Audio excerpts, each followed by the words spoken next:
Nabi Isa alaihi salam adalah nabi dan rasul Allah Subhanahu wa taala. Di antara beberapa rahmat yang Allah berikan kepada nabi dan rasulnya yaitu memberikan mukjizat kepada mereka. Salah satu mukjizat yang Allah berikan kepada Nabi Isa adalah mampu menghidupkan orang yang sudah mati.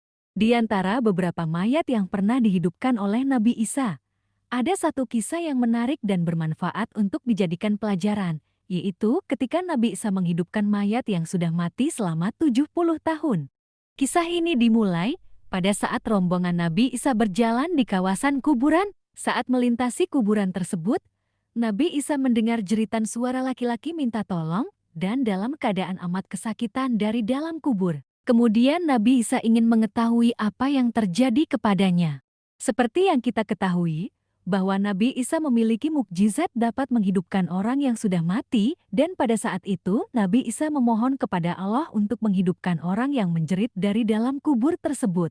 Ketika Allah mengizinkan, kuburan tersebut terbuka dan ruh jenazah tersebut kembali ke jasadnya.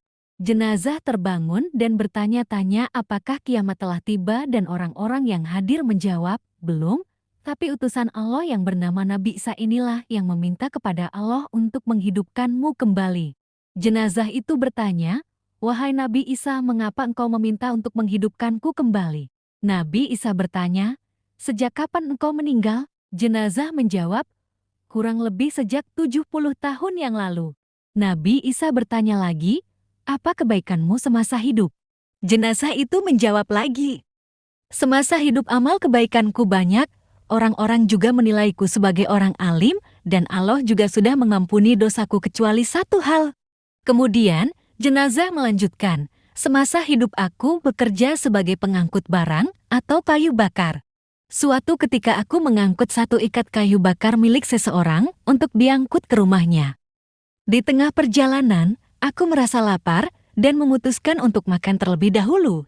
Lalu tanpa sepengetahuan pemilik kayu bakar tersebut, aku memotek kayu bakar tersebut dan mengambilnya untuk membersihkan gigi aku, dan Allah menghisapku akan hal tersebut dan memerintahkan pada diriku untuk mengganti haknya. Lalu selama 70 tahun, aku dihukum hanya karena hal tersebut, dan sampai saat ini, aku menunggu pemilik kayu bakar tersebut yang masih hidup. Bila nanti ia mati, aku mengharapkan ia menghalalkan kayu untuk tusuk gigi tersebut untuk diriku, maka hanya dengan hal itulah Allah akan mengampuni diriku. Namun, jika pemilik kayu tidak menghalalkannya, maka Allah tidak akan mengampuni diriku." Demikianlah kisah yang terjadi pada masa Nabi Isa, tentang orang yang disiksa selama 70 tahun hanya karena tusuk gigi.